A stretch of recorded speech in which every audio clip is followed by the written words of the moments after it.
So it seems that Games Workshop have removed a fairly major game mechanic from Warhammer 40k's competitive play. Let's talk about the rocky journey of catch-up mechanics throughout 10th edition, take a look at some reactions to the changes, and how much it might change people's play going forward.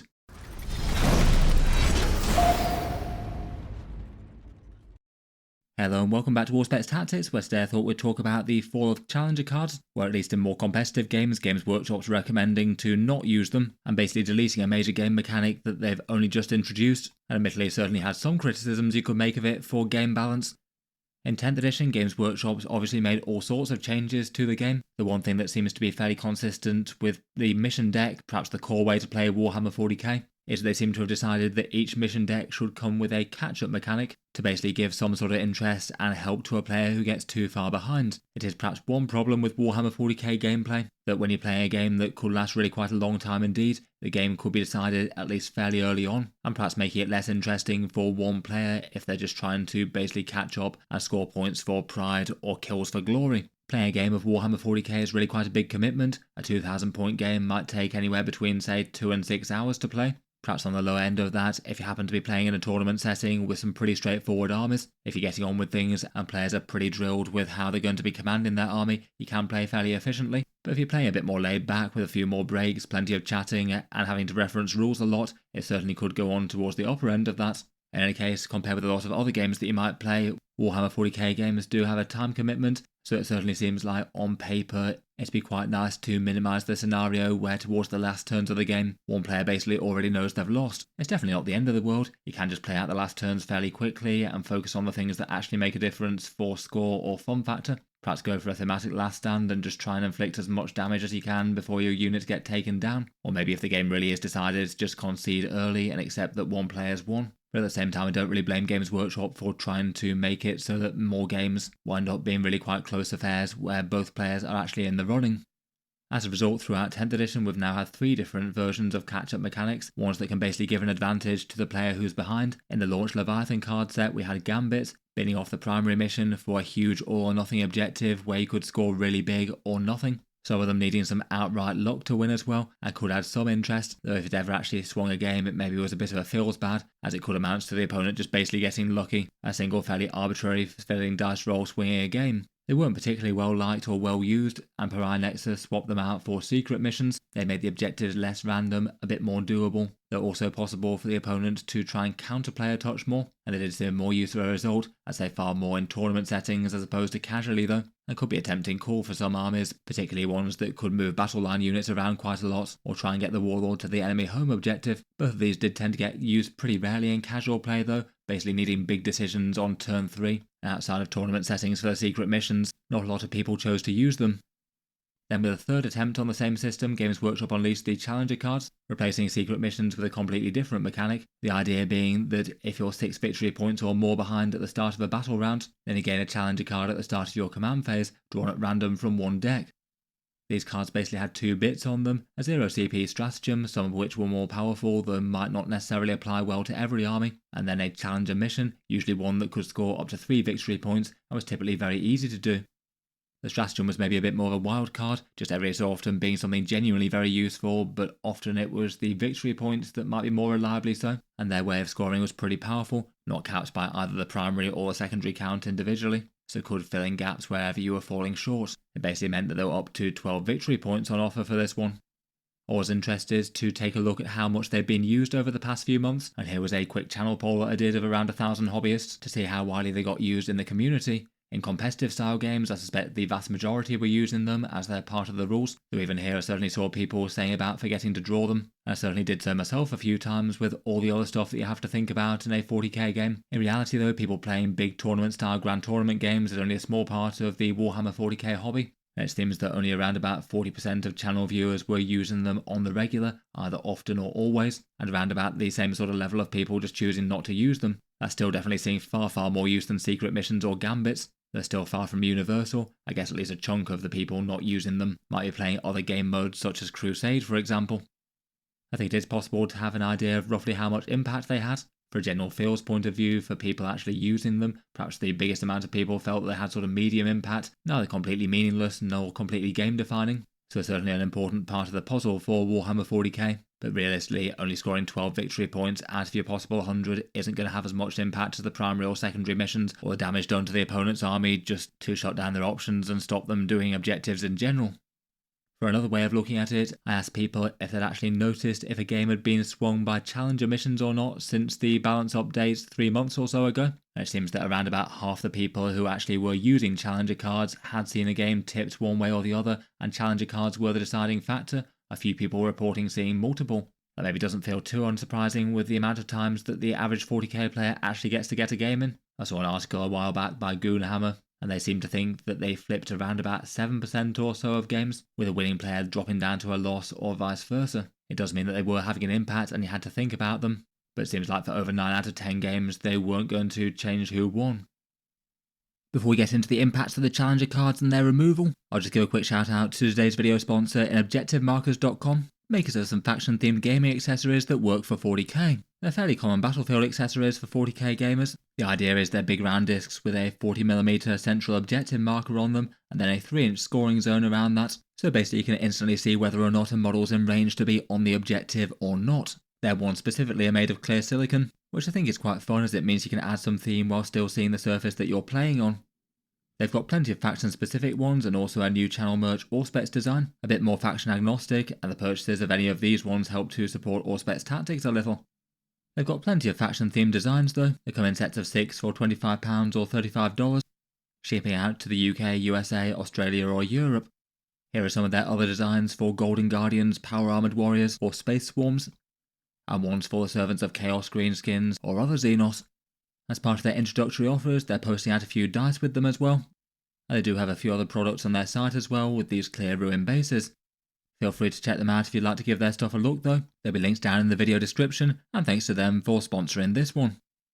Let's get back to catch-up mechanics and challenger cards, and given that they've just been removed from competitive play, I was wondering whether or not people actually tended to like them. For a game mechanic that Games Workshop had layered onto 40k, they at least seemed to be fairly popular, and it seems people were fairly even between either liking them or just not really caring too much, 40% each there, and only around about 20% actively disliking, though I guess clear enough that they're not universally popular. In terms of impact of the game, they certainly were used a lot more than secret missions or gambits. Those ones both required you to make really quite big game-changing decisions at the end of turn 3, which a lot of people, and certainly playing at a casual level, just really couldn't be bothered with, just preferring to go and score the objectives they knew what they were doing, whereas challenger cards were at least relatively straightforward, just keeping some sort of tab on the game score, and the player who gets them being kind of incentivized to make sure that they get them, as it is a free resource that you're entitled to, and can add a bit of fun factor with the stratagem as well. Right from the get-go, there were a lot of criticisms that you could make of them though. Perhaps one of the biggest ones was that sometimes they just rewarded the player who was on course to win the game anyway. You do have certain armies in Warhammer 40k that are going to score more in the last few turns of the game, perhaps in particular ones that have pushed to wipe out their opponent, so might not have scored super high in the early turns, but might have a free rein to get as many points as possible later on. It's certainly possible that an army that was going to get a close victory that way might well pick up a challenger card or two in the early game that they ultimately didn't really need. The flip side of that could be true a bit as well. Armies that did rather well scoring, maybe say Tyranids with their Biovore Spore Mines, they might be a bit more likely to take the lead and feed their opponent's challenger cards. Otherwise, sometimes it could technically make sense not to score a point or two. If you did have the choice to score one extra victory point and that denies you a challenger card, it probably literally makes sense not to, so occasionally it could affect decisions in a weird kind of way.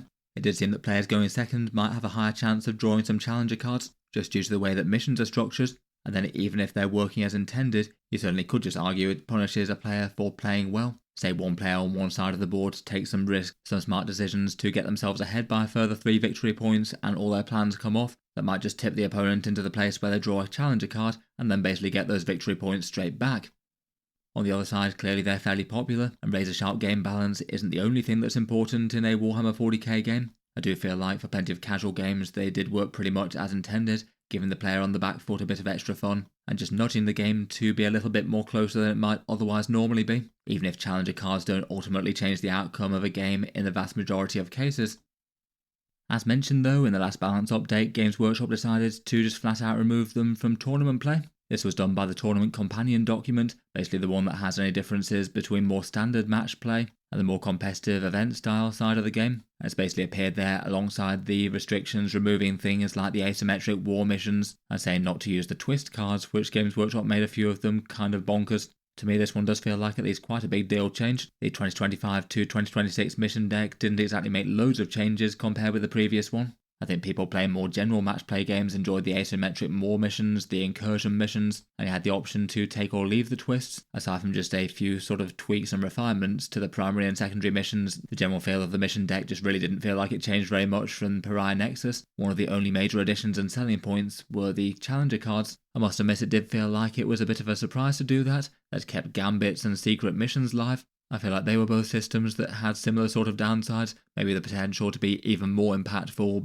but maybe a little bit less so on an every game kind of basis. It seems they decided that they just flat out remove the mechanic as opposed to do some sort of patch to mitigate the impact. Like say for example if you wanted challenger guards to still be an option for competitive play, but you didn't want them to impact quite so many games, you could have done something like increase the amount that the opponent has to be behind. Say they only apply if you're something like 10 or 12 victory points behind rather than 6. You still basically have the same sort of pros and cons, but their effect will be quite diminished, and I feel like you'd have more challenger cards that are actually just trying to help out the player who still isn't going to win either way, and a bit less chance to actually flip games with them. Obviously based on the previous poll, some people will enjoy them going away for tournament play, some people won't as much. I'm not sure it's particularly helpful to have yet another small divide in the way that you play 40k in a fairly standard way. Obviously it won't divide people who are either playing tournaments or prepping for them, you just won't use them. But given that the vast majority of people play 40k games that aren't tournament games, you might just have a bit more uncertainty. I think there's quite a good chunk of people out there who like to play with the rules as if they could go to tournaments, seeing those as the sort of most current and balanced version of the game. Whereas you get other mentalities more willing to embrace extra mechanics, say going for Legends rules, asymmetric missions, some of the expansions and White Dwarf and all the other stuff. It just doesn't really feel super helpful that there's yet another maybe thing in Warhammer 40k to discuss when you're setting up a game, alongside stuff like the points that you're playing, the terrain that you might be expecting to play on, Legends rules, twist cards, and maybe a rough vibe for how strong a list you're going to bring. Just maybe one more thing that certain playgroups might still play with and other ones might drop. This still isn't anywhere near as bad as when they did the pivot movement thing for casual play versus competitive play. They did that 1 year ago, and for some reason they decided that the core movement rules of the game would work different in tournament play versus more standard casual play with different rules for how you pivot things, and I'm not really too sure what possessed them to do that. I was interested just to see a rough temperature check as to whether or not people think it was a good thing to remove them from tournament play or not, and it seems that while people broadly like the mechanic, there's a lot more positivity about them being out of competitive style games than there is resentment. It seems that with your guys' feedback at least, it looks like there's a fairly even split between yes and don't really mind, and only having quite a small amount of players disliking the change, and way more people who feel that this is strongly a good thing as opposed to the reverse. I can kind of see that given the criticisms that people had of it. It looks like people are at least fairly on board with them being not a thing for more competitive games, but not necessarily taking them away for more casual games. I was interested to see how many people might be thinking about using them before and after the changes though. On the left are the people who said they either always use them or often, occasionally or never, versus how many people think that they'll play with them after the changes. It's kind of interesting to see the people who responded never to the first one hasn't really increased in a major way. It's still less than half of people, but a hefty chunk of them. But there is a big shift for people who think that they'll be using them in most games to a minority of them. Around about 40% of people were using them in most games before, and now that's dropped to around about 20% think that they'll use them in most games after. Most of those have flipped to saying that they'd use them occasionally, so I guess that just reflects that a whole bunch of people out there play competitive games some of the time and more casual match play games other times. That doesn't really surprise me too much there. And then a solid chunk of people who enjoy playing match play games but not necessarily competitive tournament style. Let me know what you make of the changes though. Will you be still planning to use the Challenger objective cards after Games Workshop's update? Or do you think that that part of the mission deck will be shelved for the rest of 10th edition? I look forward to hearing your thoughts down in the comments below. What do you make of the mechanic before? Have they swung any games for you so far? And will Games Workshop right to remove it from tournament play? I'll leave that there for now though. As mentioned, thank you to ObjectiveMarkers.com for sponsoring the video. You can check out their faction-specific objective designs linked down in the video description. They do have plenty of designs to fit well for a bunch of 40k armies.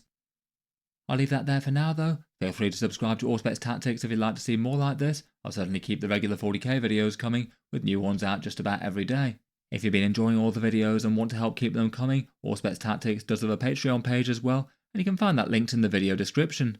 Channel patrons get a fair few advantages, seeing certain videos early, regular votes to see what sort of things come next on the channel, and automatic entry into the regular prize giveaways with the chance to win some big model kits each month. If any of that sounds good to you, or you'd just like to help support, the link's down in the video description. In any case, a massive thank you for listening, and I'll hope to see you guys next time.